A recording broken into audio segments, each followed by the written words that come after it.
اور ہم ہی نے زمین میں تمہارا ٹھکانہ بنایا اور اس میں تمہارے لیے اسباب معیشت پیدا کیے، مگر تم کم ہی شکر کرتے ہو۔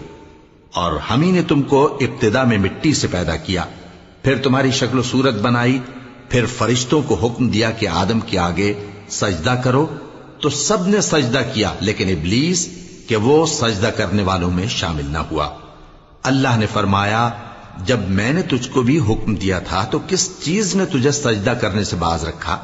اس نے کہا کہ میں اس سے افضل ہوں، مجھے تو نے آگ سے پیدا کیا ہے اور اسے مٹی سے بنایا ہے۔ فرمایا، تو بہشت سے اتر جا، تجھے شایع نہیں کہ یہاں تکبر کرے، پس نکل جا کہ تو ذلیل لوگوں میں سے ہے۔ اس نے کہا کہ مجھے اس دن تک مہلت عطا فرما جس دن لوگ قبروں سے اٹھائے جائیں گے۔ فرمایا، اچھا، تجھ کو مہلت دی جاتی ہے۔